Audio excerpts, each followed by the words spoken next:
Amigos y hermanos, nos hemos gozado cantando al Señor, orando al Señor, reconociendo nuestro pecado, orando, pidiéndole perdón por lo que hemos hecho, pidiéndole perdón por lo que hemos dejado de hacer, que debíamos hacerlo.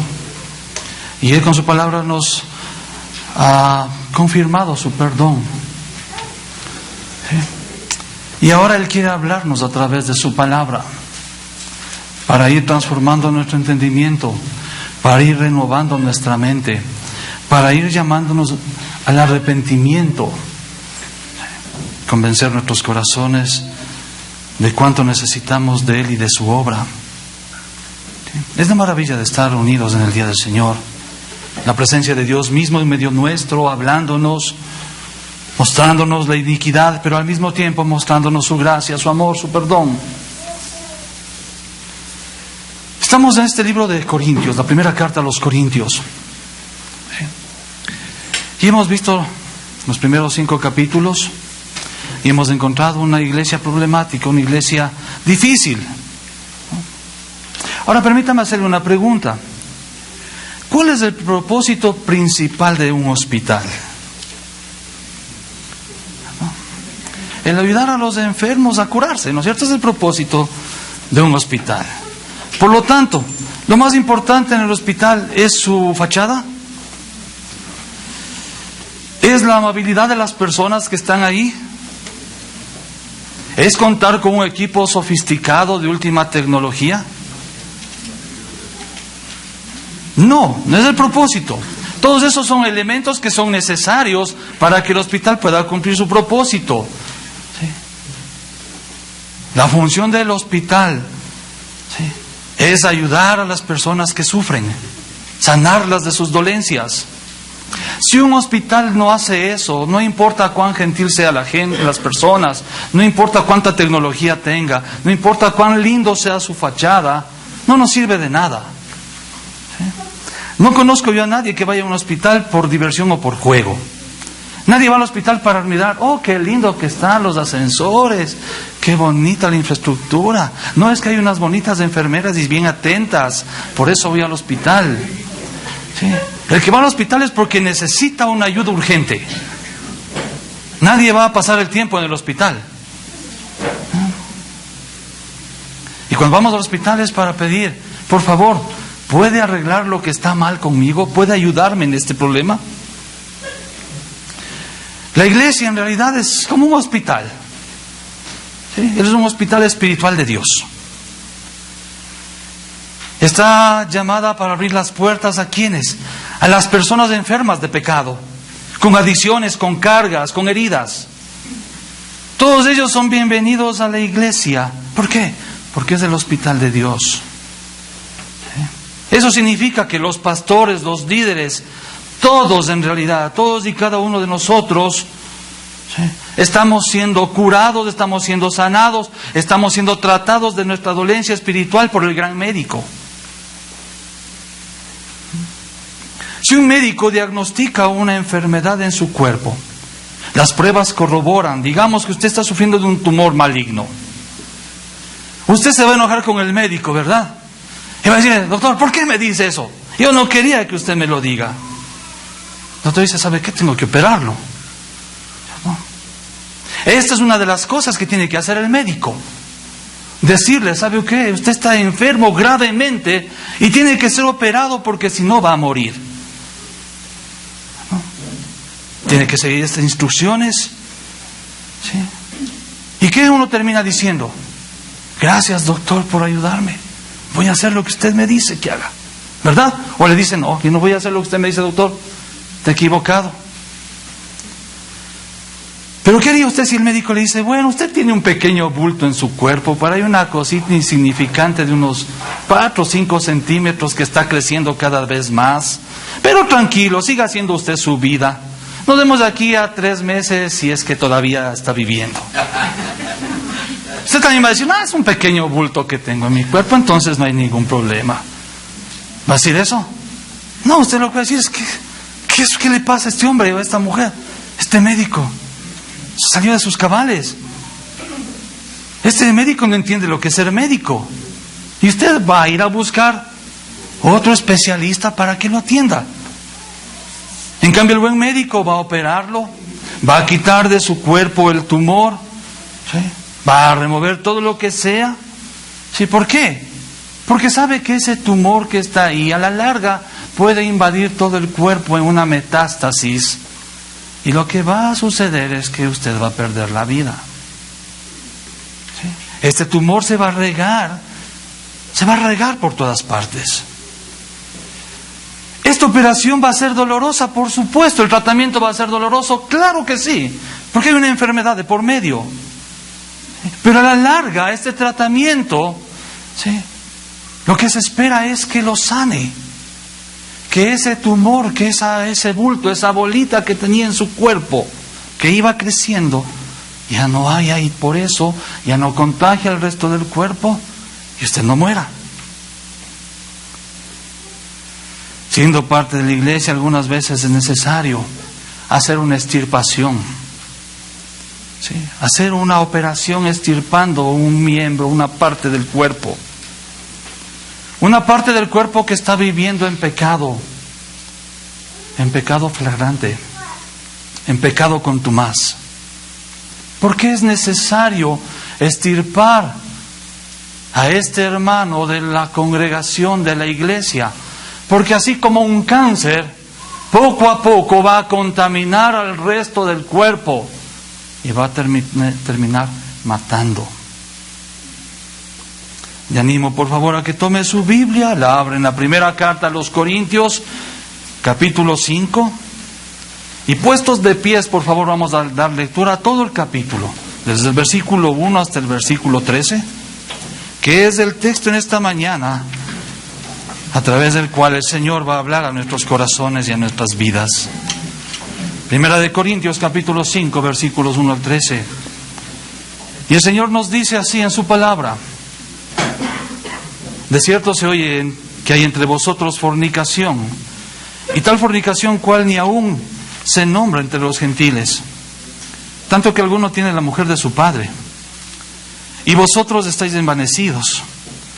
¿No debieras más bien haberos lamentado para que fuese quitado de en medio de vosotros el que cometió tal acción?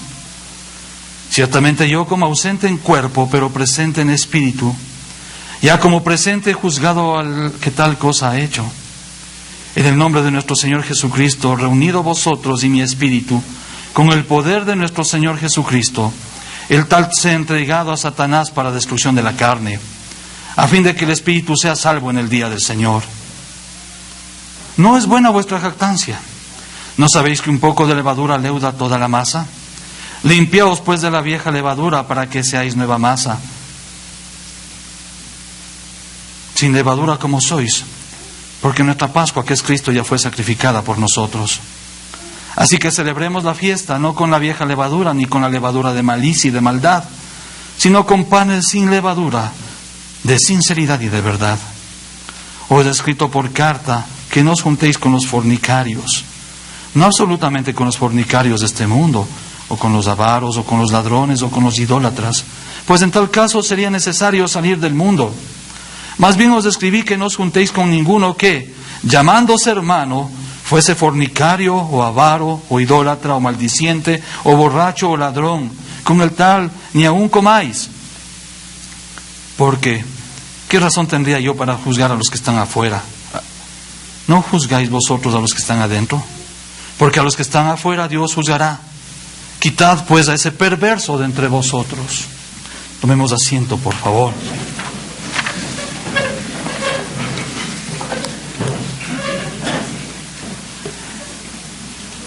El capítulo 5 de la primera carta a Corintios es el mensaje de Pablo a una iglesia que está en la mesa de operaciones. El apóstol no es un médico, pero entiende la necesidad de eliminar el cáncer espiritual. Pablo está convencido que este cáncer afectará e infectará a toda la iglesia, por lo cual impulsa a la congregación, a la iglesia, a extirpar a este hombre que está cometiendo pecado. Hemos visto en los primeros capítulos, hace 2 semanas, comenzamos a tratar este tema. Pablo identificó 2 problemas en la congregación. El primero, Hay un hombre, un creyente, ¿sí?, que está viviendo con la mujer de su padre. Está cometiendo adulterio y fornicación. Y es un creyente en la iglesia. Y está contento con eso. ¿Sí? Sigue haciéndolo. Y el segundo gran problema es que, ¿sí?, la iglesia ha fracasado. No ha tomado en serio este pecado.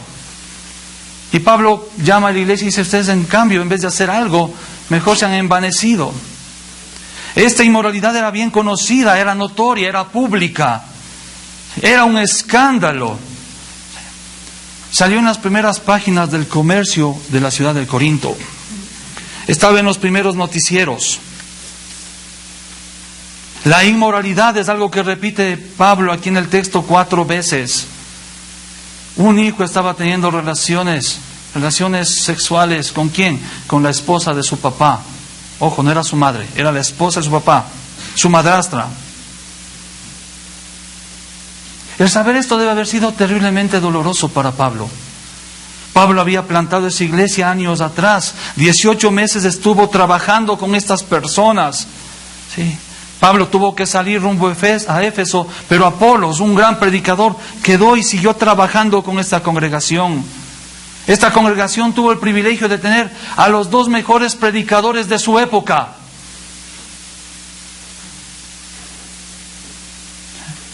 Tenía a R.C. Sproul, y tenía a Richard Pratt como pastores de la congregación. Eminencias, sí, teólogos formidables, hombres de fe. ¿Pero qué habían hecho? Habían pasado unos pocos meses. Pero esta iglesia había caído en estos abusos. Frecuentemente los predicadores bíblicos pueden convertir, ¿sí?, a una iglesia en orgullosa. Una iglesia puede convertirse en orgullosa por los predicadores que tiene. No, yo soy de la iglesia de fulanito, yo soy de la iglesia de menganito. ¿Sí? Y el pueblo, ¿sí?, comienza a envanecerse. Y comienza a perder la perspectiva. Y comienza a olvidarse de tener cuidado de sí mismos. Los miembros aducen: como tenemos este gran predicador aquí con nosotros, somos muy maduros. Somos mucho mejor que lo demás común de los cristianos. ¿Sí? Y Pablo es claro cuando dice: el que cree estar firme, el que se cree que esté sumamente bien, tenga cuidado de que no vaya a resbalar. Este pecado estaba ahí, era visible, y la iglesia no había hecho nada. Permítame hacerle una pregunta difícil.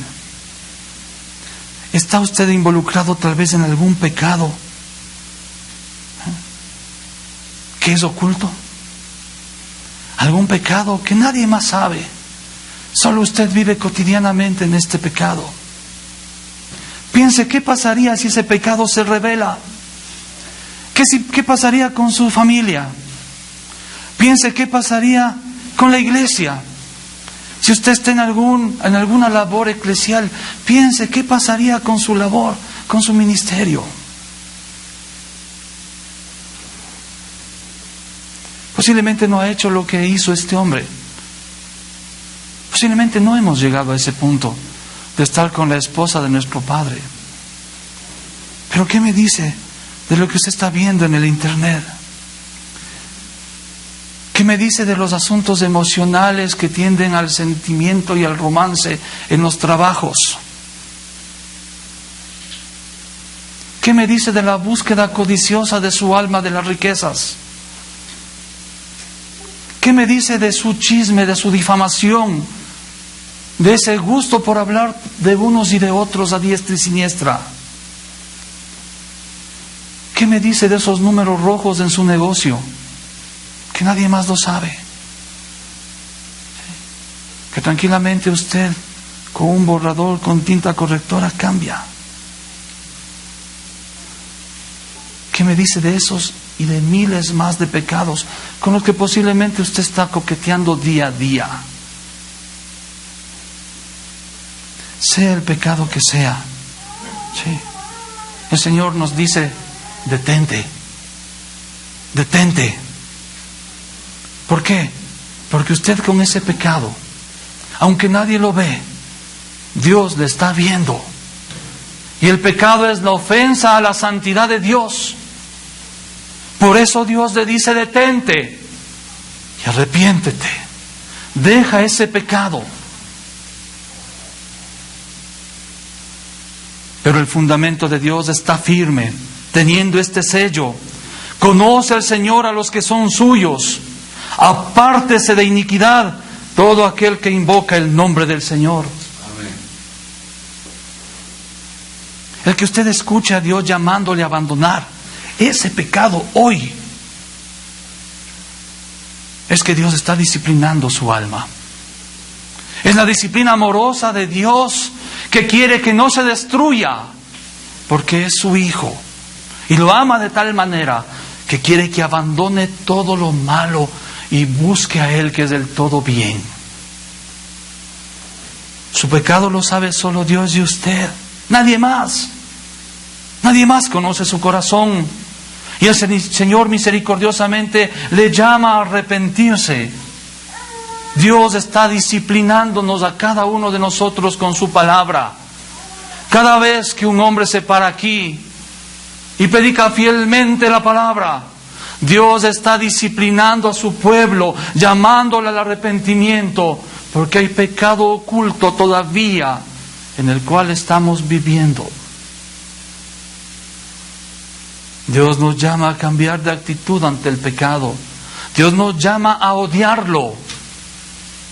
Todos y cada uno de nosotros somos constantemente disciplinados por este Dios bueno, por este Padre amoroso.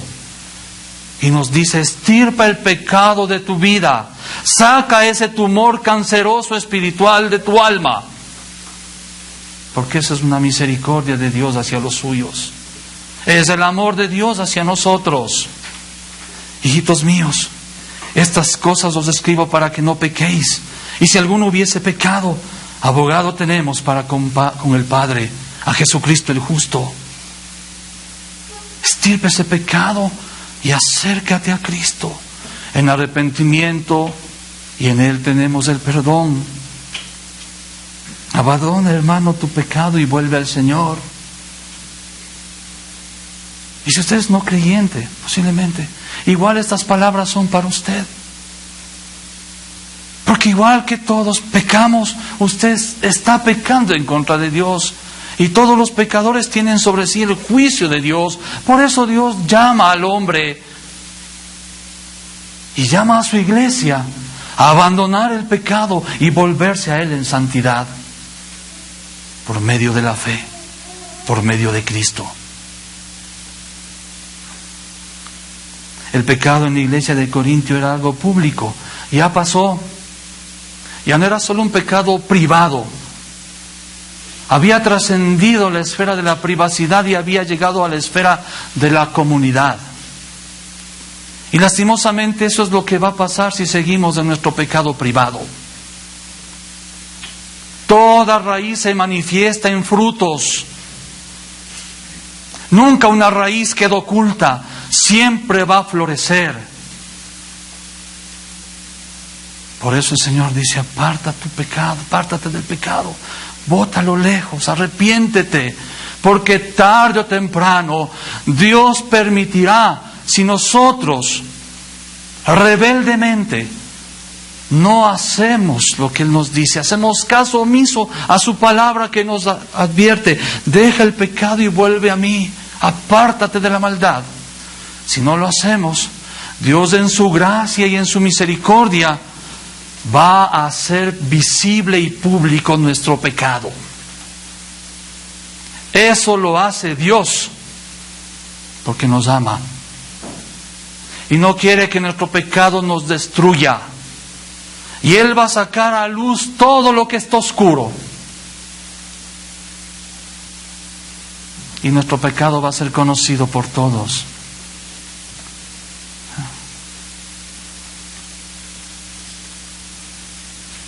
Corintio había llegado a ese punto. Llegó a ser público. ¿Sí?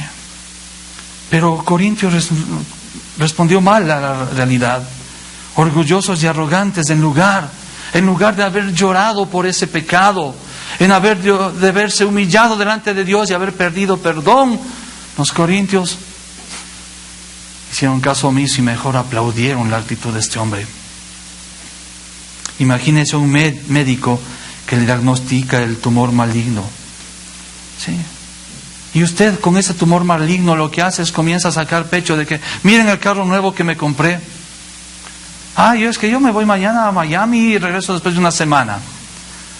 ¿Sí? Así es el orgullo del hombre. Con ese tumor por dentro, pero viviendo una irrealidad absoluta de rebeldía en contra de Dios. Es una locura, es un sinsentido. Usted está con un cáncer. ¿A usted qué le importa su carro último modelo? ¿A usted qué le importa viajar? Lo que usted quiere es curarse. Pablo no reprocha tanto al hermano que cometió el pecado.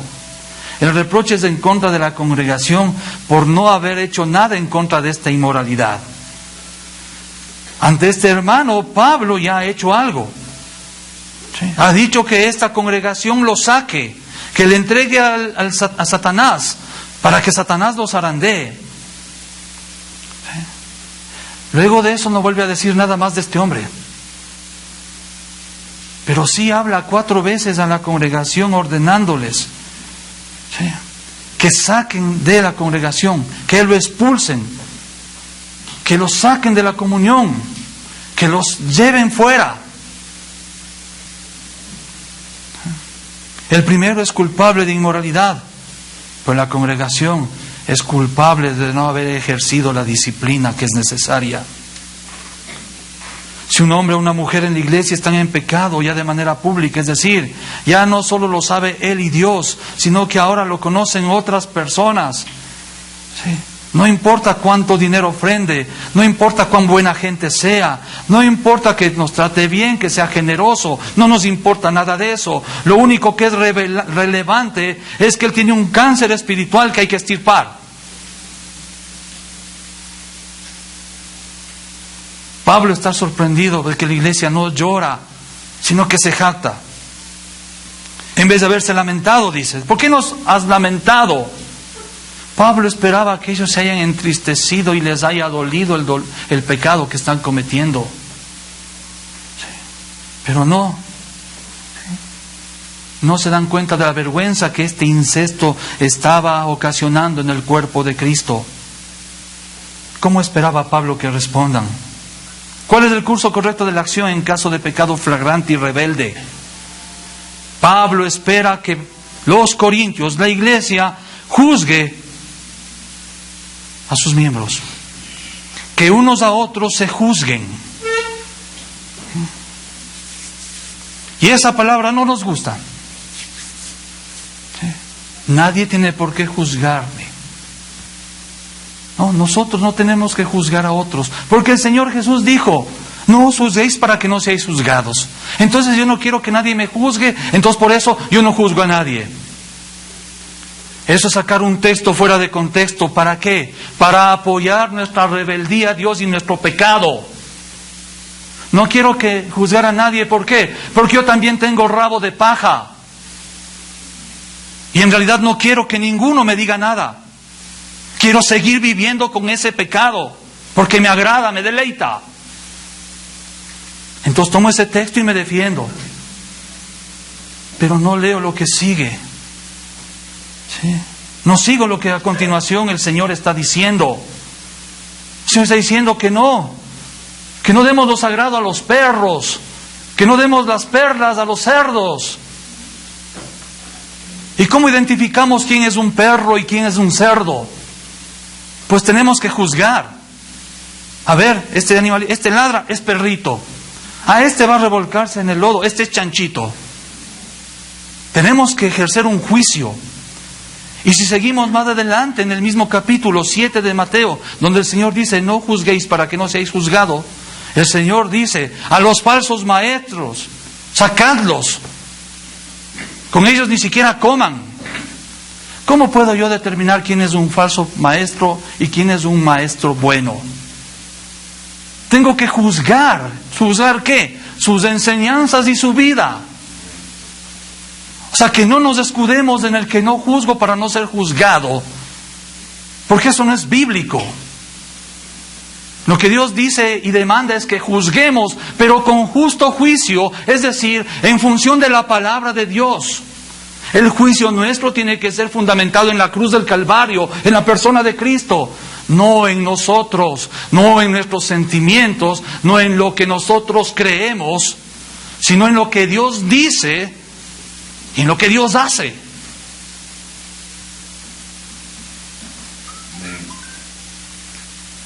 Porque si no, dice, cualquier otro juicio es un juicio hipócrita. ¿Se da cuenta cuando leemos todo el texto? Y no solo cuando sacamos un versículo y lo acomodamos a nuestro parecer. Si puede alguien prestarme papel higiénico, por favor. Sea tan amable. Esta pareja tiene relaciones sexuales fuera del matrimonio. Esa es la información que Pablo tiene. Y esa es suficiente para que se lo juzgue. Gracias, Dios. Perdón. Este es suficiente para que Pablo ya haya ejercido el juicio. No necesita saber nada más.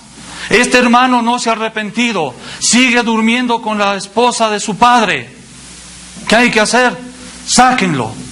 Nada más. ¿Por qué?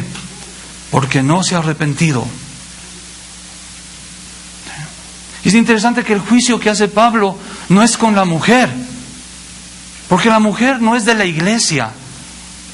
Él, el varón, él sí es miembro de la iglesia, la mujer no. Él no habla nada de la mujer. Y más adelante dice, ¿por qué?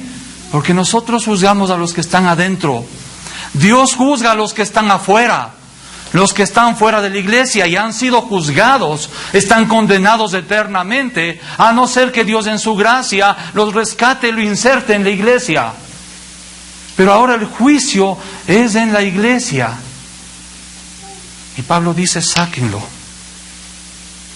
¿Por qué es necesario extirpar? ¿Por qué es necesario sacar a este hombre de la iglesia? ¿Cuál es el propósito de la disciplina? Es una disciplina eclesial. Este hombre ha llegado ya al punto último de la disciplina. ¿Pero por qué es necesaria la disciplina? Antes de poder ver los pasos de la disciplina. ¿Por qué? Primero que nada, la disciplina reivindica el honor y la santidad de Dios. En la Biblia, la palabra de Dios, el tema dominante es Dios es un Dios santo, totalmente opuesto al pecado. Y Dios ordena a su pueblo, a sus hijos, ser santos como Él es santo. Pablo nos refiere a la iglesia como una nación santa, una nación separada para Dios, una nación que le pertenece. Cuando el pueblo de Dios peca, Dios tomará disciplina, porque son suyos. No están botaditos en el mundo. Le pertenecen a Él. Y Él va a ejercer disciplina para llevar al arrepentimiento y tratar así con este pecado en medio de ellos. ¿Se acuerda usted de Acán? En el libro de Josué. Dios tuvo que ejercer disciplina.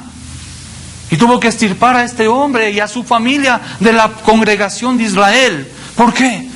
Porque estaba contaminando a toda la congregación. Y más que eso, estaba ofendiendo a la voluntad revelada de Dios. Dios había dicho, no tomen nada de este pueblo. Quemen todo, destruyan todo.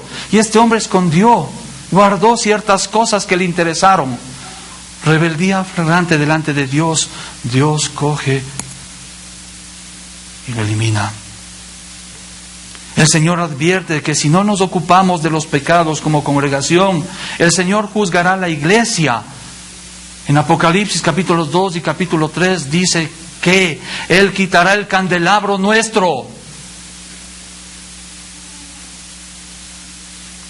Y llama a muchas iglesias, no iglesias, sino sinagogas de Satanás. ¿Por qué? Porque no están obedeciendo y viviendo para Dios.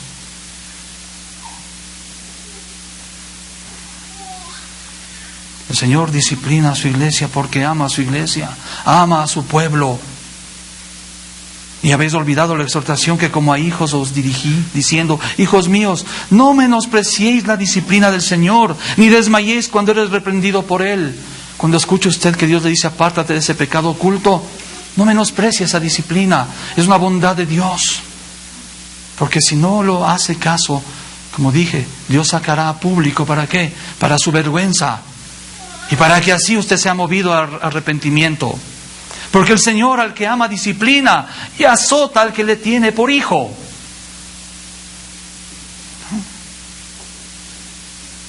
Los padres por amor disciplinamos a nuestros hijos. Dios, el Padre amoroso, disciplina a los hijos, a su iglesia, a su pueblo.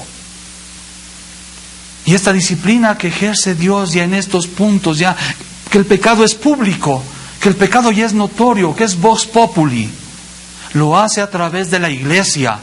¿Lo hace a través de quién? De su pueblo mismo. Por eso Pablo dice: ustedes, conmigo en espíritu y en el poder del Señor Jesucristo, saquen a ese hombre. Ustedes, toda la comunidad.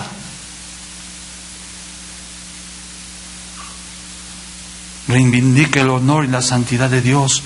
Dios demanda un pueblo santo. Todo lo que es pecado tiene que ser extirpado de este pueblo.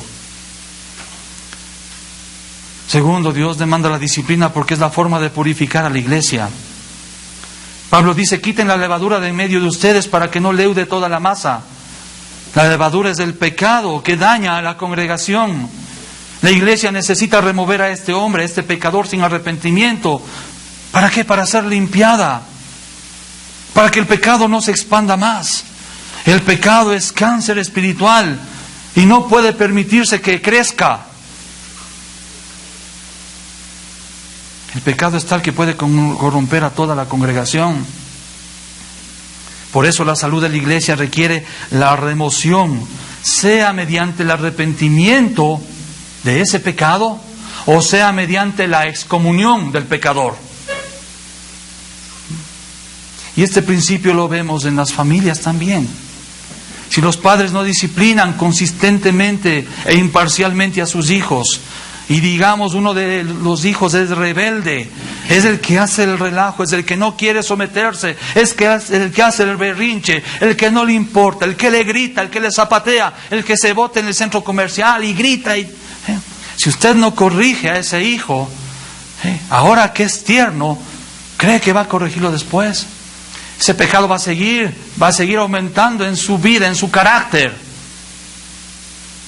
Es lo que Dios no quiere con nosotros. Pues nos dice: saque ese pecado rápido para que no siga contaminando todo tu ser y todos tus pensamientos y todas tus acciones giren en torno al pecado.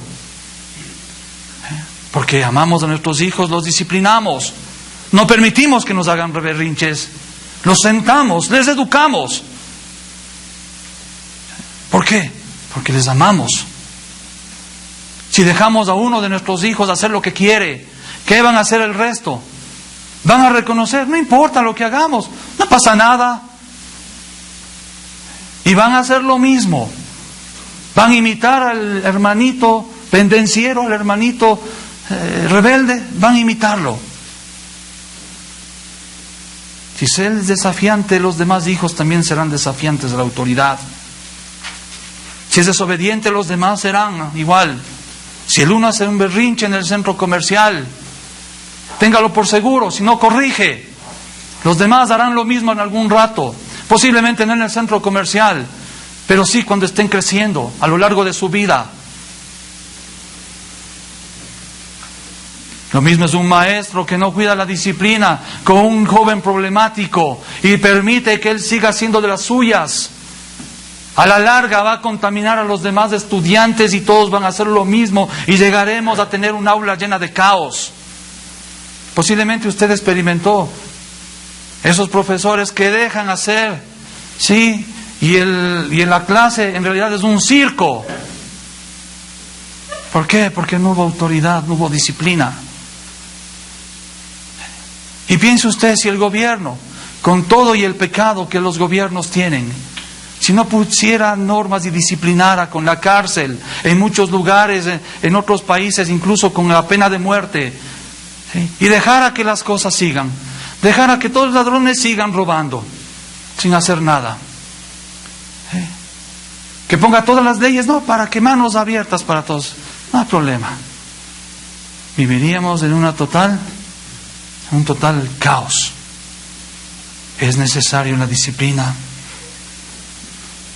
El Señor llama a los hijos, les dice, obedece a la iglesia, llama y le dice a la iglesia, obedeced a vuestros pastores, sujetaos a ellos, porque ellos velan por vuestras almas, como quienes han de dar cuenta, para que lo hagan con alegría y no quejándose, porque esto es del todo provechoso.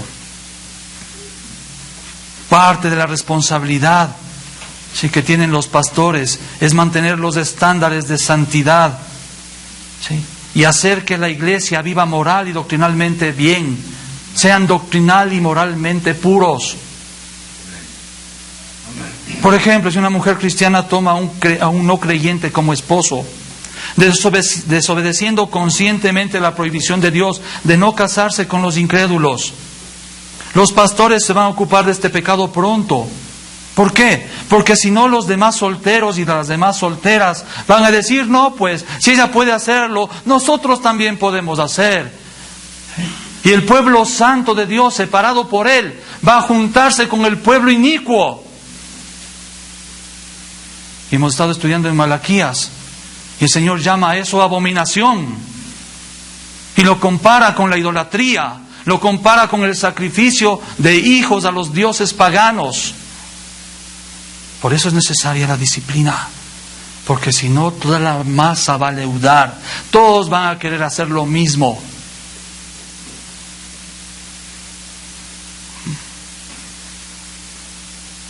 Algo interesante, alguna vez alguien,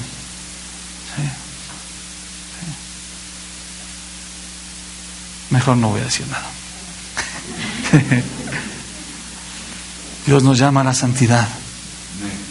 Si no se mantienen los estándares de santidad de Dios, pronto la iglesia no tardará en vivir como vive el mundo. Mire que los corintios lo que estaban permitiendo hacer era escandaloso para la ciudad de Corinto. Era un escándalo. Ni entre los corintios que no estaban en la iglesia había pasado eso. Ese es un ejemplo de a dónde puede llegar la iglesia cuando no hay una disciplina. Por eso no es de extrañarse que ahora las iglesias parezcan más que el mundo.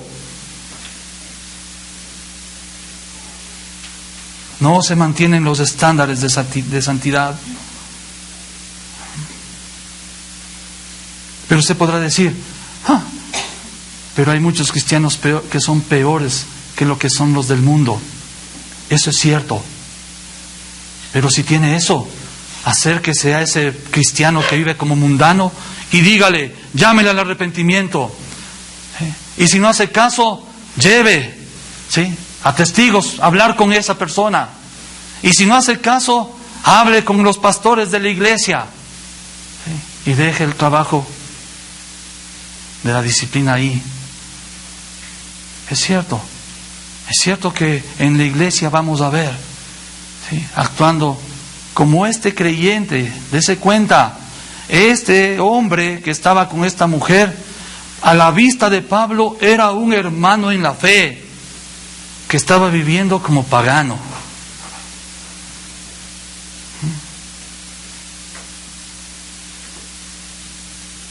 Si un cristiano está viviendo inadecuadamente, viviendo peor que lo que viven en el mundo, hay que disciplinarlo. Y no importa quién sea, no importa que sean los pastores, los maestros de escuela dominical, no importa quién sea. Si yo soy encontrado en un pecado flagrante que está dañando a la congregación, tengo que ser disciplinado. Tengo que ser sentado ahí y quitado de mi oficio. Porque Dios demanda santidad de su pueblo.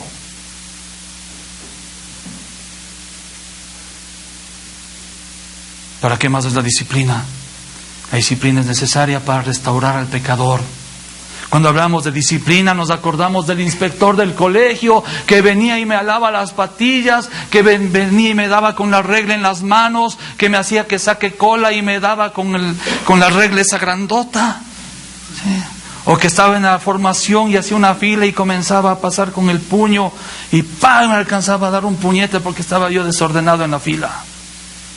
Es lo que pensamos cuando escuchamos disciplina. ¿Sí? Golpe, maltrato. Lastimosamente esa es la disciplina en su versión caída, en la versión del pecado. Otros piensan que la disciplina se opone al amor. Es que yo amo, entonces no tengo que disciplinar. Sí. Esa es una muestra del amor que nos tenemos. Pero eso es no tratar con los pecados como Dios demanda que tratemos los pecados. Dios nos ama y dice que nos disciplina. Recuerda, el pecado destruye a las personas y las relaciones de estas personas. Por eso no podemos ser indiferentes ante el pecado de los hermanos. No podemos callarnos. No podemos estar con la boca cerrada sabiendo que mi hermano está consumiendo su vida en un pecado. Le pregunto a usted, ¿qué haría usted si su papá, si su mamá, si su hermano de sangre, su hermana de sangre, su sobrino, quien sea, está metido en drogas, está metido en algo que está destruyéndolo? ¿Sí? ¿Qué hace usted? No, yo no le digo nada. Lo amo, pero no le digo nada. No, ¿no es cierto? Usted va a hablarle, va a buscar todas las maneras para hacer que este hombre, esta mujer abandonen este vicio, esta cosa que está destruyendo sus vidas. ¿Sí? ¿Es verdad? Porque si no, implica que usted no ama a su familia. Usted no le ama a su mamá, a su papá, a sus hermanos, a sus sobrinos si usted no le dice nada. Usted no los ama, usted los odia. Porque permite que sigan viviendo así. En la iglesia dice la palabra que somos hermanos en la fe. Hermanos pecadores, seguimos pecando, pero cuando sabemos de un hermano que está viviendo y destruyéndose por su pecado, si en verdad lo amamos, tenemos que hablarle y decirle. El callar es ser cómplice de un asesinato. Y entiéndalo bien. El callarse el pecado de alguien que usted conoce y no contenderlo y no avisar para tomar medidas es ser cómplice de la destrucción de su hermano y posiblemente del juicio eterno de él.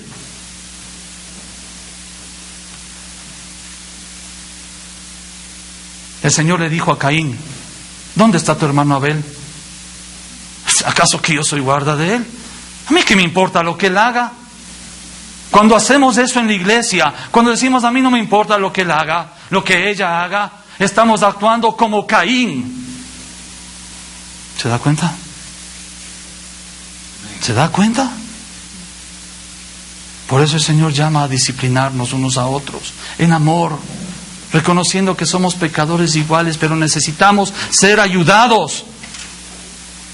Si alguien estaba nadando y comienza a ahogarse, ¿usted qué hace?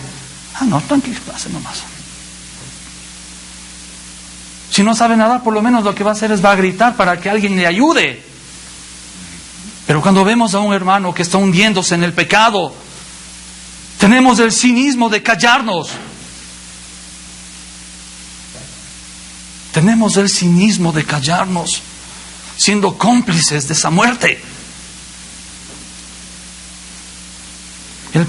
La corrección, la disciplina es para restaurar al pecador. Y tenemos que quitarnos la idea errónea que tenemos mal formada. Si amamos a nuestro hermano, lo vamos a disciplinar. Como hermanos en la fe debemos hacer esto. Todo lo que esté en nuestro alcance. ¿Para qué? Para que el pecador deje de estar viviendo en su pecado. Hermanos, si alguno entre vosotros se ha extraviado de la verdad y alguno le hace volver, sepa que el que haga volver al pecador del error de su camino, salvará de la muerte un alma. ¿Se da cuenta? Es salvar de la muerte a una alma y cubrirá multitud de pecados, dice. El amor busca al pecador para sacarlo de su pecado. El amor no es tolerancia. Aunque ahora dicen, no, todos tenemos que tolerarnos. ¿Sí? Ay, yo soy gay y vivo así. Entonces yo lo amo y le tolero. Sí, siga nomás, tranquilo. Le aplaudo porque se ha casado con otro hombre. ¿Sí? Soy tolerante. ¿Sí? Este hermano está viviendo de tal manera, no importa, soy tolerante, lo amo, le dejo nomás que siga viviendo. Ese es el mensaje del diablo, es el mensaje del mundo, del anticristo. No es el mensaje de Dios. Recuerde que la meta de disciplina nunca es la venganza. Nosotros podemos de pronto actuar vengativamente. Muchas veces como padres actuamos vengativamente a nuestros hijos. Nos han herido, ¿sí? Han hecho que nuestro nombre o nuestras cosas, ¿sí?, sientan un problema. Y muchas veces con nuestra ira caída de venganza les damos. Pero Dios no es así. La disciplina de la iglesia busca la restauración del hermano, no intenta su destrucción y menos su condenación. Hermanos, si alguno fuere sorprendido en alguna falta, vosotros que sois espirituales, restaurarle como espíritu de mansedumbre, considerándote a ti mismo, no seas que tú también seas tentado. Sobrellevad los unos las cargas de los otros y cumplid así la ley de Cristo. Si escuchan lo que dice el Señor, tenemos que disciplinar si amamos a nuestro hermano. ¿Pero con qué? Con mansedumbre. Porque yo también en algún momento puedo estar en el lugar de mi hermano siendo disciplinado. ¿Por qué? Porque soy pecador y puedo caer también. ¿Sí? Pero tenemos esa responsabilidad dada por Dios de llevar unos a otros las cargas. Porque esa es la ley. Eso es lo que Dios quiere para su pueblo. Mirarte a ti mismo, mirarte a ti mismo es tener cuidado de que somos propensos todos. Y lo que más nos gusta es el juicio. Pero no el juicio en función de la restauración del hermano, sino el juicio para decir, mira, yo no hice lo que tú has hecho. Yo soy mejor que tú. ¿Sí? Y eso no es de Dios. ¿Sí? Es tener cuidado al juzgar. Es decir, hermano, estás en pecado y tengo que ver, yo también puedo estar algún rato así. Y cuando habla de mansedumbre no quiere decir con debilidad, sino con toda la fuerza, pero controlada por el Espíritu de Dios. Con toda la fuerza.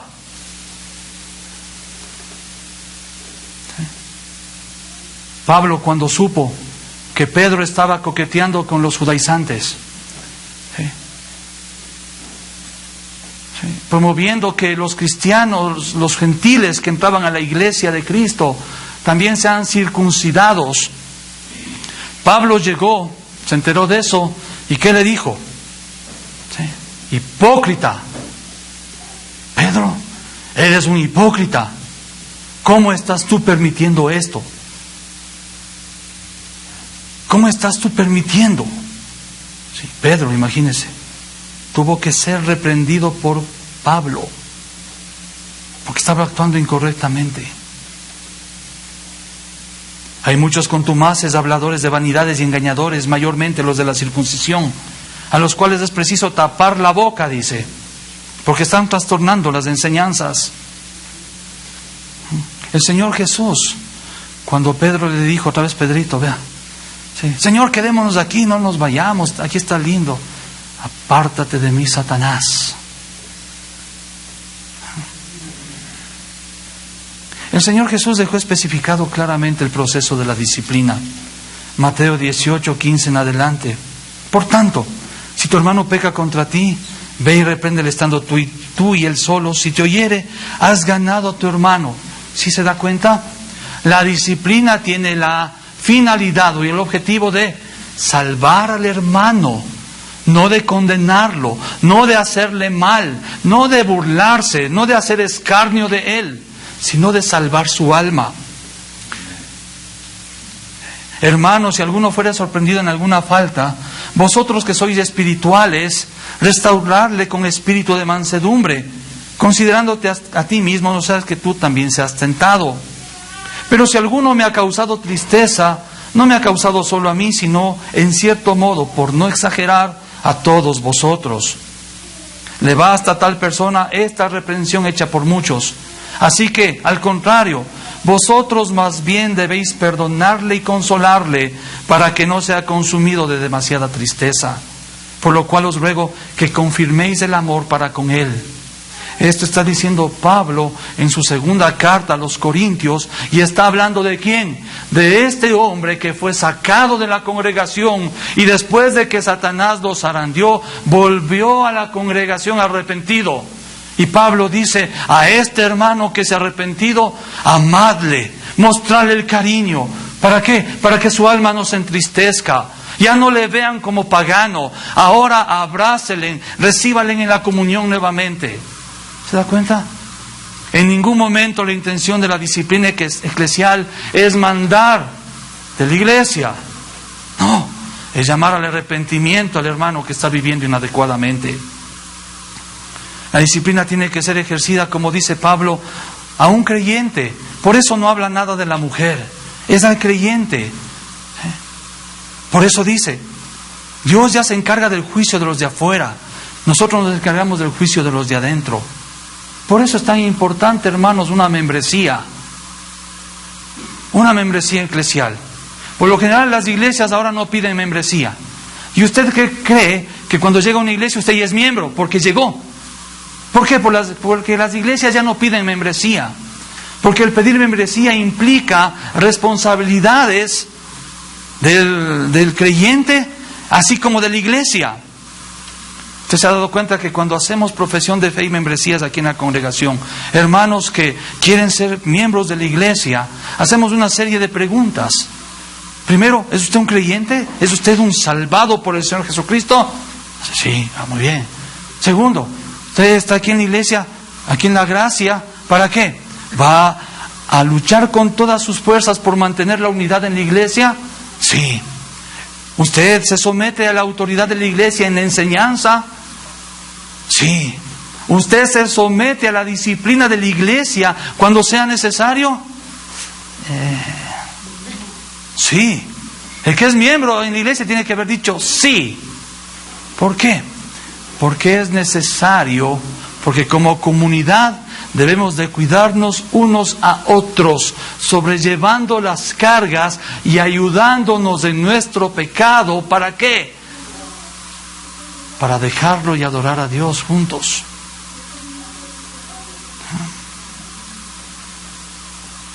También os rogamos, hermanos, que amonestéis a los ociosos, que alentéis a los de poco ánimo, que sostengáis a los débiles, que seáis pacientes para con todos.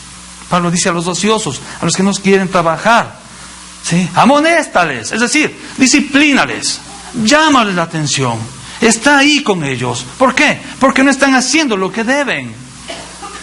Principalmente los varones que no trabajan. ¿Sí?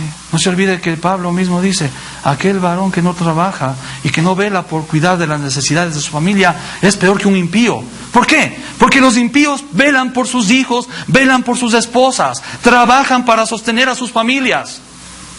Es imposible que un creyente, ¿sí?, no haga eso por su familia. A los ociosos dice, repréndeles. ¿Por qué? Porque están viviendo paganos. ¿Cómo? Y peor que los paganos. ¿Se acuerda? Fue un escándalo en Corintio este hombre. ¿Sí? Es un escándalo un creyente que no esté solventando, trabajando en lo que haya para dar de comer a su familia. Es peor que los paganos, porque ellos sí trabajan para los suyos. ¿Sí? Alentéis a los de poco ánimo, a los que están así cabizbajos, ¿sí?, golpeados. Aliéntales, anímales a seguir adelante, muéstrale la palabra, lo que el Señor ha prometido. A los débiles, ¿sí?, aquellos tiernos que todavía andan ahí con sus cosas raras, rarísimas. Creyentes en Jesucristo, hablan de la Biblia, pero su pensamiento es más fuera de toda la Biblia, es más pagano, es más místico, es más legalista, es más todo. ¿Qué dice? A estos hermanos débiles, sosténlos. ¿Sí? Seamos pacientes unos con otros. La disciplina implica paciencia. Disciplinar es paciencia. Usted no cambia el carácter de su hijo, ¿sí? Dios lo cambia. Pero usted es un instrumento, ¿para qué? Para corregir las acciones incorrectas. Y eso no se corrige a la primera nalgada. Es un proceso que usted debe seguir hasta cambiar la forma de pensar, la forma de ver. Lo mismo es en la iglesia. Es un proceso lento. Por eso dice, anda tú y habla con la persona. Si te ha hecho caso, has ganado a tu hermano. Es decir, si se arrepintió, has ganado a tu hermano. ¿Por qué? Porque va a vivir como creyente. Si no te hace caso, entonces anda con 2 testigos para que todo lo que se diga quede en boca de ellos también. Es decir, si no fuimos la primera vez, fuimos la segunda vez, fuimos la tercera vez, no hace caso, entonces vamos con alguien, 2 testigos, 2 personas maduras en la fe que nos acompañe. Y les llamamos al arrepentimiento. Hermano, deja el pecado. Deja de vivir así. Si hace caso, has ganado a tu hermano. ¿Por qué? Porque va a vivir correctamente, va a abandonar ese pecado. Si no te hiciere caso, avísalo a la iglesia. Tercer paso, avísalo a la iglesia. ¿En qué sentido? No es que venimos aquí y decimos, hermanos, fulanito de tal está pecando. No. La iglesia en este contexto es del consistorio, los pastores, las autoridades de la congregación. Hablamos con ellos, hermanos, tal hermano, tal hermana está viviendo así, ya he ido a hablar, no quiere arrepentirse. Fui con otros hermanos, no quiere arrepentirse. Entonces, está en cargo de ustedes. Los pastores comienzan a trabajar ahí, llamándole al arrepentimiento, visitándole, exhortándole, mostrándole su pecado. ¿Qué hace si se arrepiente? Hemos ganado a nuestro hermano. Sí, y la congregación no tiene por qué saberlo. ¿Se da cuenta? La congregación no sabe nada. El consistorio está moviéndose. Usted no sabe de muchas cosas que el consistorio ha hecho. Los pastores de aquí de la iglesia hemos hecho. Usted no sabe cuántos pecados hemos tenido que tratar. Cuántas cosas terribles muchas veces que podrían causar escándalo hemos tratado. Usted no lo sabe porque no era necesario. Los hermanos se han arrepentido y que siguen adelante en la fe. Si no hace caso, ¿qué sucede? Hay un anuncio público. Hermanos, oremos, porque tenemos un hermano o una hermana, no se da el nombre, que está viviendo en este pecado. Oremos para que el Señor trate su corazón y lo lleve al arrepentimiento. Y la congregación está orando por ese hermano, por esa hermana. La oración del justo puede mucho. Y Dios quiere que oremos por nuestros hermanos en pecado. Eso es lo que Dios anhela que hagamos. Si este hermano se arrepiente y deja el pecado, hemos ganado al hermano. Pero si no se arrepiente, ¿qué sucede? ¿Sí? Y hay un anuncio público. Hermanos, fulano de tal está viviendo de esta manera. ¿Para qué? Para que la congregación ahora individualmente ya esté ahí. Hermano, fulanito, arrepiéntete, deja eso. Te queremos, te amamos. Dios no quiere eso para tu vida. ¿Y están quiénes? Toditos. Imagínense, ¿no? Que caemos toditos a la casa un día y decimos, hermano, deja de pecar. ¿Cómo se sentiría, no? Imagínense, nos reunimos toditos hoy tarde a las 5 en la casa del hermano. ¿Sí? Y los 30, 40 ahí, venimos, fulano, para decirte que te amamos y deja de pecar. Esa es más o menos la idea. El uno le llama, el otro le llama, el otro le va a visitar, el otro se encuentra y están por todo lado, punzándole. Arrepiéntete, arrepiéntete, arrepiéntete. Deja el pecado, deja el pecado, deja el pecado. Si has ganado a tu hermano, bien, gloria a Dios. Si no se arrepiente, siguiente paso. ¿Cuál es? Trátalo como pagano. Ya no es hermano. Ojo, ya no es hermano, ya no lo tratamos como hermano. Ya lo tratamos como cualquiera que llega. Como un borrachito que llega y se sienta allá. Sí, lo tratamos así. Necesita escuchar el Evangelio y vamos a predicarle. ¿Por qué? Porque da evidencias de que no ha sido salvo.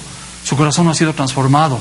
Entonces no es que lo mandamos, sino que estamos ahí, predicándole el Evangelio. Eso implica arrepiéntete, arrepiéntete, arrepiéntete. Y sigue el proceso. Si luego de todo esto no sabemos del tiempo, no podemos decir el tiempo, es un proceso continuo. Si mismo no hay componte con este hermano, ¿qué sucede? Tenemos que hacer una excomunión. Y eso es decir, hermanos, fulano de tal, primero, no está entre nosotros, no pertenece a nuestra comunidad. porque él vive paganamente y lo sacamos de la congregación. No hemos tenido que llegar a ese punto aquí en la congregación, no ha llegado. Hemos llegado al punto en que termina yéndose solitos. ¿Sí? Pero hemos llegado al punto en que el consistorio ha tomado a cargo y el hermano o hermana ha sido llamada al arrepentimiento, se ha arrepentido, ¿sí?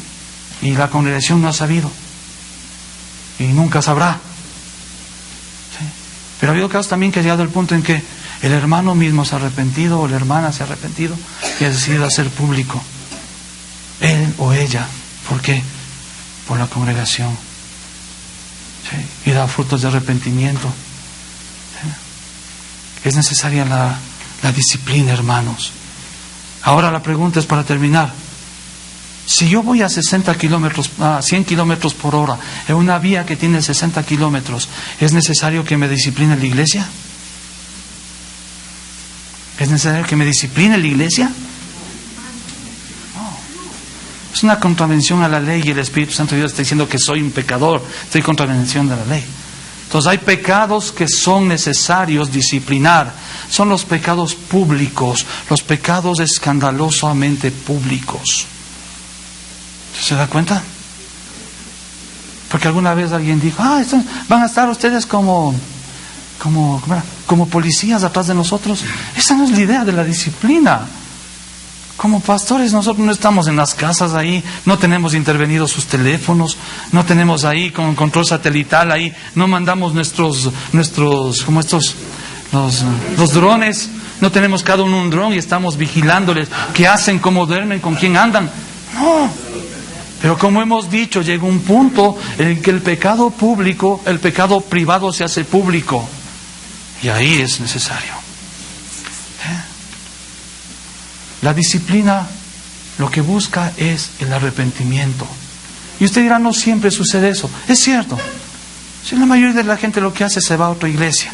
Y como ahí no le conocen sus perversiones, sus maldades, entonces le ven: el hermanito, qué lindo que habla, qué buena gente que es. Pero no saben por dentro lo cochambroso que es su corazón, que ya en esta congregación sí vimos. Entonces allá va a estrenarse. Pobre congregación, pobre pastores, lo que les espera. Sí, porque ese pecado lo van llevando de iglesia en iglesia y siguen dañando de congregación en congregación, siguen dañando. Porque van llevando su pecado y lo van llevando ¿con qué? Con orgullo. Y lo postean en el Facebook. Sí, su pecado lo postean en el Facebook para que todo el mundo lo conozca. Es verdad, eso va a pasar. Pero la disciplina está determinada por Dios ¿para qué? Para llamar al pecador al arrepentimiento. Y como hemos visto, Pablo en su segunda carta dice: a este hermano que ustedes conmigo en espíritu lo sacaron de la iglesia, ahora que ha regresado arrepentido, recibidle con amor. Recibidle con amor y seguid adelante con él.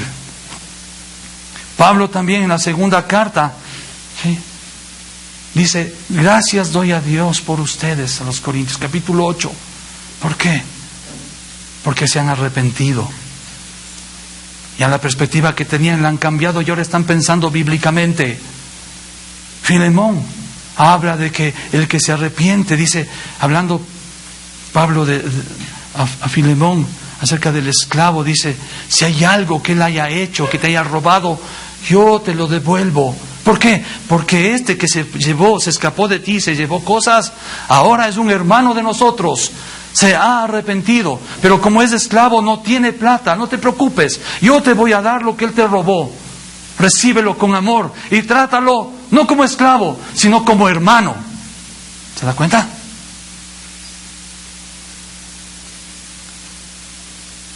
Spurgeon decía: si el pecado es visible de tal manera que se convierte en un escándalo en la congregación, de la misma manera el arrepentimiento tiene que ser visible. Y cuando el arrepentimiento es visible de tal manera, ¿sí?, este hermano es recibido. La iglesia es una comunidad de hombres y mujeres, ¿sí?, pecadores aún. Somos una comunidad de pecadores, pecadores perdonados, y que por la gracia de Dios seguimos adelante, anhelando una vida de santidad y de obediencia a nuestro Señor. No podemos caer en el orgullo de pensar que somos mejores que nuestro hermano caído. Si un hermano ha sido caído en pecado, debemos lamentarnos por ello, ¿sí? Disciplinarle con amor y gozarnos en el Señor, sabiendo que si es un hijo suyo, porque dentro de la iglesia está el trigo y la cizaña, pero si este es trigo, o si esta mujer es trigo, la disciplina lo va a llevar al arrepentimiento y por ende para la gloria de Dios en alabanza. Si no lo hacemos como Dios ha dicho, corremos el gravísimo peligro de que nuestro candelero sea quitado, es decir, su presencia con nosotros sea quitada, y por ende la influencia que podemos tener como iglesia, como creyentes, sea quitada. El fin principal de nuestra existencia, ¿cuál es? Glorificar a Dios. Y la disciplina en la iglesia es glorificar a Dios, corrigiendo a nuestro hermano y llamándole nuevamente a la fe.